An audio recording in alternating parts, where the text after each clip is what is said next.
సీనియర్నే కానీ నేను నటనలో సీనియర్నే కాదు.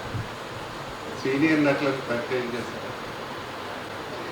నా ఉద్దేశం ఏంటంటే ఈ 4 సినిమాల్లో నటించిన లేదా 4 సినిమాలకి దర్శకత్వం వహించిన వారు ఎవరైతే ఉన్నారో ఇక్కడ వారు వచ్చి వారి సినిమా గురించి 2-3 మాటలు చెప్తే బాగుంటుందని నా ఉద్దేశం. అంటే ఆ సినిమా యొక్క ఉద్దేశం ఏంటి, ఆ సినిమాని ఎట్లా ప్రజెంట్ చేస్తున్నారు అనే విషయం గురించి. నా ఉద్దేశం ఏంటంటే కళాకారుల్ని, శాస్త్రవేత్తల్ని ఇత్యాదుల్ని పరిచయం చేయవలసిన అవసరం చాలా ఉంది. దాని బాధ్యత పెద్దవాళ్ళ మీద ఉంది, కానీ వాళ్ళు అంత బాధ్యత తీసుకోవట్లేదు. కాబట్టి మనలాంటి వాళ్ళైనా ముందుకు వచ్చి వీరు మా హీరో, అంటే సినిమా హీరో కాదు, మన హీరో ఎవరు?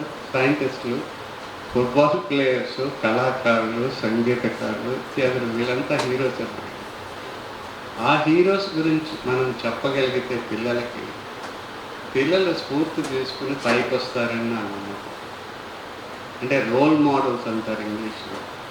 ఈ రోల్ మోడల్స్ని మనం ప్రజెంట్ చేయాల్సిన బాధ్యత సొసైటీలో పెద్దవాళ్ళకు ఉంది. మనం చిన్నవాళ్ళమైనా మనం కూడా చేయొచ్చు. ఈ ప్రయత్నాన్ని బీడిఎల్ సత్యనారాయణ గారు చేయడం నాకు చాలా సంతోషం కలిగిస్తుంది. సత్యనారాయణ గారికి ఒకసారి నమస్కారం చెప్తున్నాను. నమస్కారం. 76 ఫస్ట్ పిక్చర్ సిరిసిరి మూవీలో ఒక జర్నలిస్ట్ నేను 76 నుంచి ఈ మధ్య మానుకున్నాను, ఒక 10 సంవత్సరాల నుంచి అనుకోండి. ఈ సినిమాలు, ఈ వృత్తాలు, ఈ కొట్టుకోటాలు, ఈ తుపాకులు, ఈ మోతలు, ఈ చావులు, కేకలు నాకు తెలిసి ఎంత కష్టం ఉంది. సింహాలు తమ చరిత్ర రాసుకోనంత కాలం వేటగాడు చెప్పిందే కథ అంటాడు. అర్థం ఏంటి కదా? కృష్ణతులాభరణలోనే కృష్ణుడు పద్యం పాడదు, నారదుడు పాడతారు. ఎందుకంటే నారదుడు సత్యభామ యొక్క గర్వభంగాన్ని నారదుడు కృష్ణుడు కలిసి దాన్ని ఎంత గొప్పగా చెప్పాడంటే ముత్తర సుబ్బారావు గారు, అమ్మ సత్యాదేవి, లోకనాథుడైనటువంటి ఆ శ్రీకృష్ణుడు నీ నాథుడు అనుకున్నావే కానీ చూడమ్మా ఆయన జగన్నాథుడు. ఏమంటావా అమ్మలారా? మీరు కూడా విన్నారు. సర్వేశ్వరుండకు శౌరికి ఇంకరుజేయ ధనమున్నదే భక్తి ధనముగాక, సర్వోపగతుడగు చక్రిబంధ్యం చెడు బలమున్నదే భక్తి బలముగాక, సర్వభోక్తను జలజాతక్షుదనించు ఫలమున్నదే భక్తి ఫలముగాక, సర్వజ్ఞుడైన కేశవుని మెప్పించెడు విద్యయున్నదే భక్తి విద్యగాక. అమ్మా సత్యాదేవి, కాన ఈతడు భక్తి గలవారులకే గాని, కాన ఈతడు భక్తి గలవారులకే గాని పరుల కగ్గమగునే పడతులారా.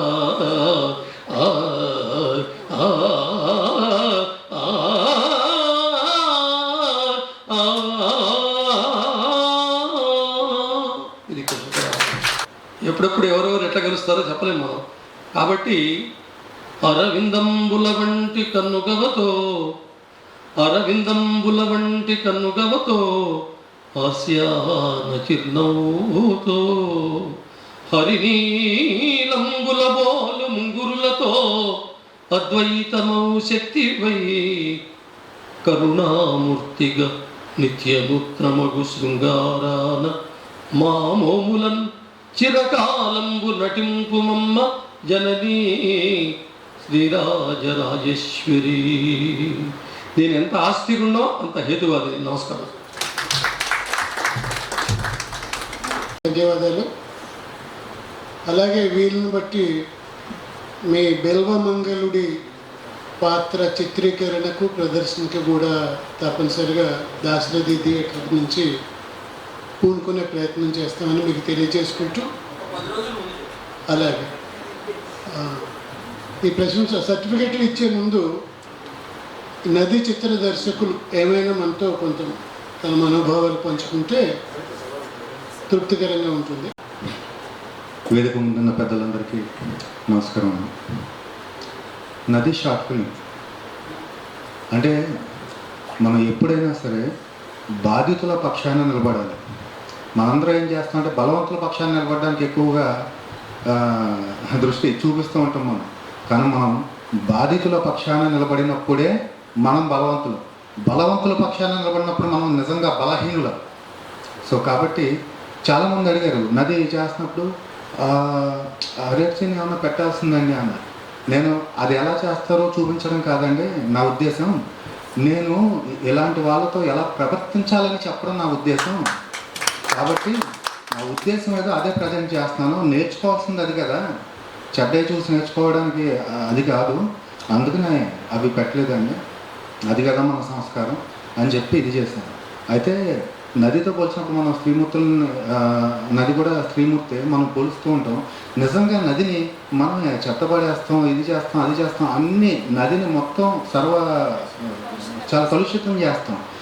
అలాంటిది మళ్ళీ అదే నదిని పూజిస్తాం. స్త్రీ విషయంలో మాత్రం మనం అలా చేయం. స్త్రీ విషయంలో మాత్రం ఎక్కడన్నా చిన్న పొరపాటు జరిగితే మలినం అయిపోయింది, ఇదైపోయింది. నదిని మనమే మలినం చేస్తాం, మనమే పూజిస్తాం. అందుకని చెప్పేసి నదితో మనకి చాలా అవసరాలు ఉంటాయి కాబట్టి ఇలా చిరిచి మరీ పూజిస్తాం. ఆడదానితో ఒకే అవసరం కాబట్టి చెడిపోయిందంటూ రాలేస్తాం. నది నా ప్రపంచం నాన్న అంటే. నది లోపలికి చూడమంటాడు. పైపైన చూస్తే మనకు నది నీరు కనపడుతుంది. ఒక్కసారి నది లోపలికి చూడండి నాన్న అంటాడు. సో ఆ ఇదితో తీసుకుని ఇది తీయడం జరిగింది. మీ అందరికీ నచ్చినందుకు చాలా ఆనందంగా ఉంది. సో మా టీం అందరికీ కూడా, వాళ్ళకి లేరు అందుబాటులో, కానీ టీం అందరికీ కూడా సపోర్ట్ చేసిన వాళ్ళందరికీ అండ్ మీకు మరొకసారి ప్రత్యేకమైన ధన్యవాదాలు, నమస్కారాలు తెలియజేసుకుంటున్నాను. మీ అందరికీ తెలిసిన బేసిక్గా రైటర్గా నాన్న ఎందుకు వెనకబడ్డాడు అని తనికెళ్ళ భరణి గారి ద్వారా వెలుగులోకి వచ్చిన ఆ కవిత రాసిన రచయితనండి నేను. మొన్నే పుస్తకం కూడా రిలీజ్ చేయడం జరిగింది. ఇందులో మీకు ఎక్కువ సమయం వృధా చేయకుండా ఒక 2 కవితలు, అది అందరికీ తెలుసు కాబట్టి, వేశ్య వాటిక అనే ఒక కవిత వినిపిస్తాను. నిజంగా వాళ్ళు కుటుంబాన్ని నడపడానికి ఇంట్లో మగవాళ్ళు సరిగ్గా లేకో, వాళ్ళకి వేరే దారి లేకో వచ్చి అలా వాళ్ళు ఆ రోడ్డు మీద నుంచోవడం అనేది నాకు ఇప్పటికీ నేను చూస్తూ ఉంటే మనసు కలిసి వేస్తుంది. ఆ రోజు రాత్రంతా నిద్రపోతుంది.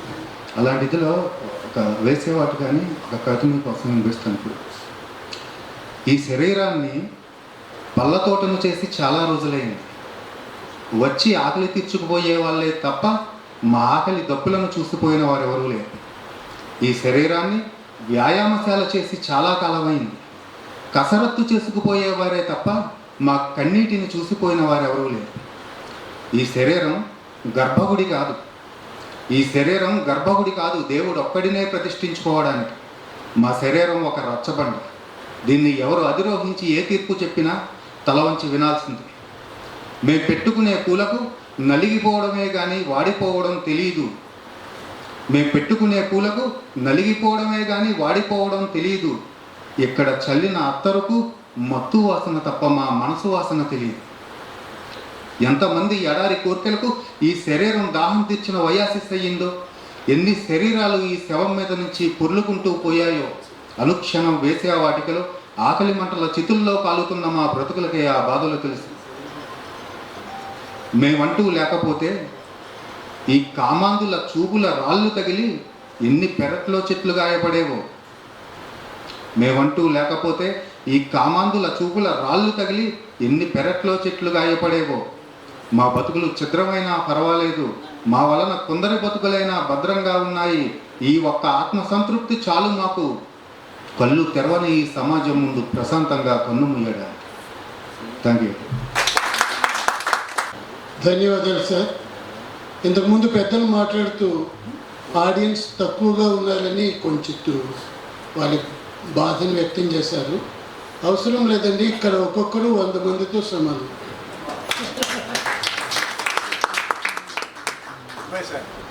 కార్యక్రమానికి చివరి దశకు వచ్చాము.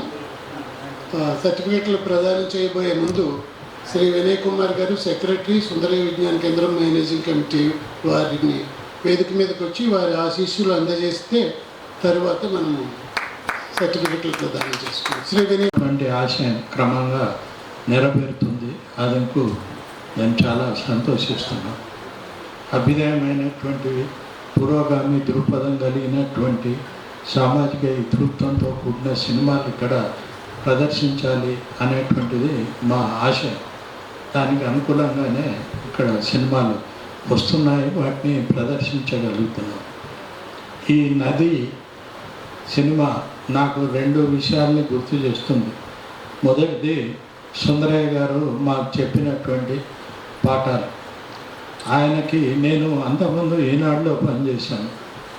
ఆయనకి మానభంగం అని కనుక రాస్తే చాలా కోపం వచ్చేది. ఈనాడులో మానభంగం అని రాసేవాళ్ళము. రామోజీరావు గారు ఎందుకో దాన్ని ఆలోచించారు. కానీ ఈ ప్రజాశక్తిలో చేరిన తర్వాత ఆ మాట కనుక వస్తే ఆయన చాలా కోప్పడేవారు. ఆయన ఏం చెప్పేవాడంటే, ఒక స్త్రీని ఎవరైనా అత్యాచారం చేస్తే, స్త్రీ మీద అత్యాచారం చేస్తే ఆమె మానానికి ఎట్లా భంగం ఏర్పడినట్లు, మానభంగం అనేటువంటిది ఎవరికి ఏమన్నా ఏర్పడితే ఎవరు ఆమె మానాన్ని మీద అత్యాచారం చేశారో వారిది కదా మానభంగం, ఈ స్త్రీది ఎట్లయితుంది అనేది ఆయన ప్రశ్న. అదేవిధంగా చెడిచారు, పాడైపోయింది, ఇటువంటి మాటలు కూడా ఆయనకి చాలా కోపం తెప్పించాయి. ఆయన పర్టికులర్గా మాకు జర్నలిజం క్లాసులు చెప్పినప్పుడు లేదా ఇతర సందర్భాల్లో ఉన్నప్పుడు ఈ మాట ప్రత్యేకంగా చెప్పేవాడు. సినిమాలో తండ్రి పాత్ర పాడైపోయింది అనే ఒక మాట అంటాడు. ఏమిటి ఈ మాట అనిపించారు అని నాకు అనిపించింది. కానీ చివరిలో వచ్చినప్పుడు అతను ఆ మాట అతనే రియలైజ్ అయ్యి ఆమెను ఇంటికి ఆహ్వానించడం, తన కొడుకుతో వివాహం చేయడానికి మా ఇంటికి రా, నువ్వు పెళ్లి కూతురులాగా మా ఇంటికి రా అని చెప్పటం అనేది చాలా గొప్ప సందేశం. చాలా క్లుప్తంగా గొప్ప సందేశాన్ని ఇచ్చారు. ఒకవేళ జనం కోరినట్లు మానభంగం సీన్ పెట్టింటే ఆ చిక్కదనము ఈ లఘు చిత్రానికి ఉండేది కాదు.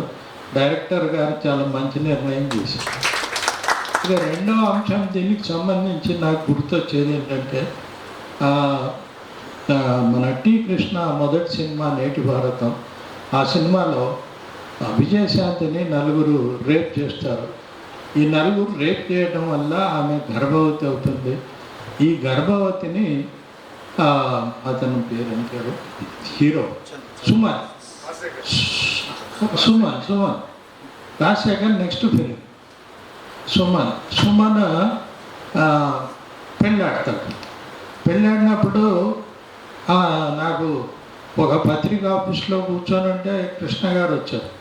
వచ్చినప్పుడు నేను అడిగాను, మీరు ఎందుకని ఆమె గర్భం తీసేయిస్తే బాగుండేది కదా, ఎందుకని అట్లా పెట్టారు, ఆ గర్భాన్ని కంటిన్యూ చేస్తున్నారు, ఆ పుట్టబోయేటువంటి అమ్మాయికో అబ్బాయికో తండ్రి ఎవరో కూడా తెలియదు కదా, అటువంటి సందర్భంలో మరి ఆ గర్భాన్ని ఎందుకు కంటిన్యూ చేశారు మీరు సినిమాలో అని నేను అడిగాను. అడిగితే ఆయన నవ్వేసి, అమ్మాయిని స్వీకరించేది ఉంటే ఇంటోటగా స్వీకరించాలి, అంతే తప్ప గర్భాన్ని తీసేసి నువ్వు నన్ను వస్తే నేను పెళ్లి చేసుకుంటా అంటే ఆ క్యారెక్టర్కు హీరోయిజం అనేది ఉండదు.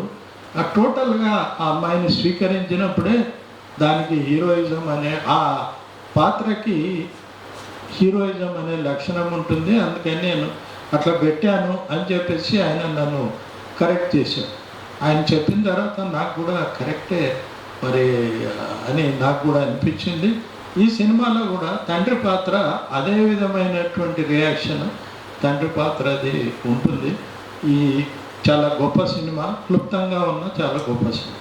మిగతా సినిమాలన్నీ కూడా ఈ ప్రేమకు సంబంధించిన పెళ్ళి అది కూడా చాలా పాజిటివ్ మెసేజ్ను ఇచ్చింది. మిగతా 2 సినిమాలు కూడా చాలా పాజిటివ్ మెసేజ్ని అందజేశాయి. అటువంటి సినిమాలని ఇక్కడ మేము ప్రదర్శించగలగాలి అని చెప్పేసి కోరుకుంటున్నాము. అదేవిధంగా మే 5వ తేదీన ఆదివారం రోజు ఇక్కడ భగత్ సింగ్ సినిమాను ప్రదర్శిస్తాము.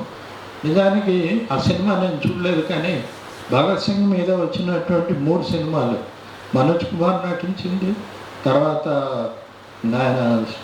బాబీ డియోల్ ఉంది, ఆ తర్వాత దేవగన్, అజయ్ దేవగన్. ఈ 3 సినిమాల్లో భగత్ సింగ్ సంబంధించినటువంటి కరెక్ట్ మెసేజ్ అనేటువంటిది లేదు. భగత్ సింగ్ కేవలం స్వాతంత్ర పోరాట యోధుడే కాదు, చాలా దార్శనికుడు, విస్తృతంగా చదివినటువంటి వాడు, జైల్లో ఉండి 30 ఏళ్ళకే చాలా రాసినటువంటి వాడు భగత్ సింగ్.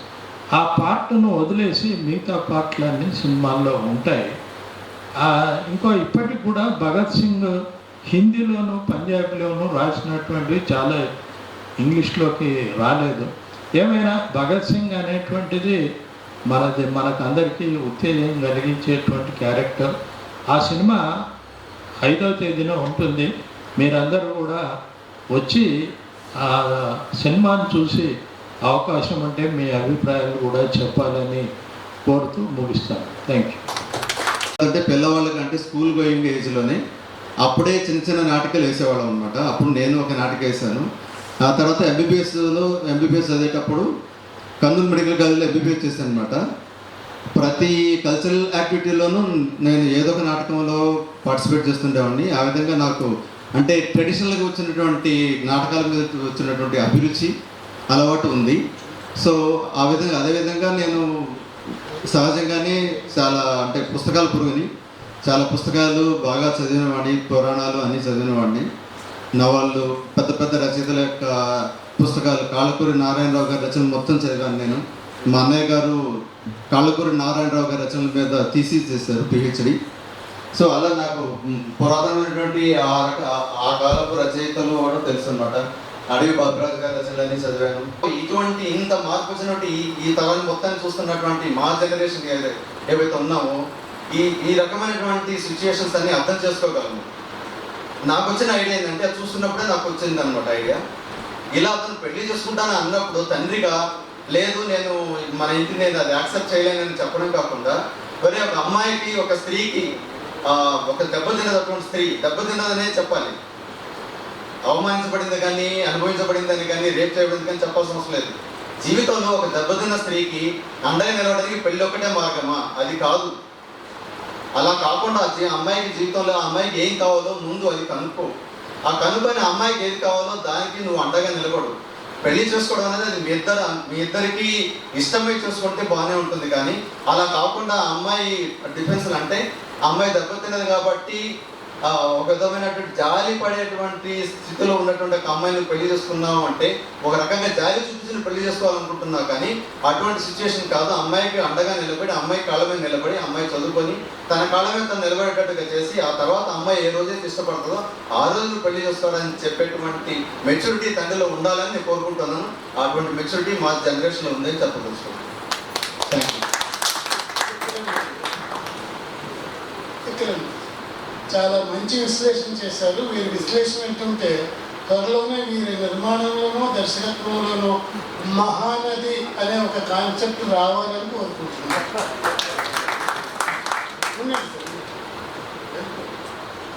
ఇప్పుడు ఈనాటి చివరి అంశం పార్టిసిపేషన్ సర్టిఫికేట్ ఇవ్వడం. శ్రీ భూపతి వెంకటేశ్వర గారిని వచ్చి సహకరించవలసిందిగా వారు అఖిల సుందరామకృష్ణ గారిని ఏదో ఒక అభ్యర్థన చేస్తామని నా చెవులో చెప్తున్నారు. అది మైక్లో చెప్పేస్తే అందరికీ తెలిసిపోతుంది. వెళ్ళే సార్, మీరు నాటక రంగాన్ని బాగా అంటే మిమ్మల్ని చూసిన తర్వాత నాటక రంగంలో ప్రావీణ్యత, నైపుణ్యం ఇలా కనిపించింది. మేము కూడా నాటక రంగాన్ని ప్రోత్సహించాలనుకుంటున్నాం. కాబట్టి మీరు ఒక నాటకాన్ని వేస్తే బాగుంటుంది ఆకాంక్ష. సారీ నాన్న చిత్ర బృందం, అందులో తండ్రి పాత్ర పోషించిన శ్రీ భాస్కర్ ఉన్నారు. వారి మిత్ర బృందం వచ్చి ఈ సర్టిఫికేట్ వినయ్ కుమార్ గారి చేతుల మీదుగా తీసుకోలేదు.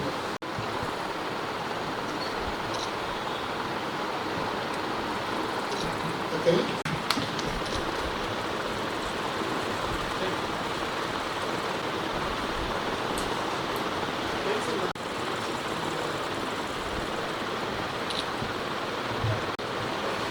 మీ అందరికీ తెలుసు, మొట్టమొదటిగా మహామనిషి యేసరావు సినిమా అది రేపు 30 తారీఖు సాయంత్రం ఈసీఐ అంటే యేసరావు నగర్కి సంబంధించిన ఆ గ్రామంలో అక్కడ ప్రదర్శిస్తూ ఉన్నారు.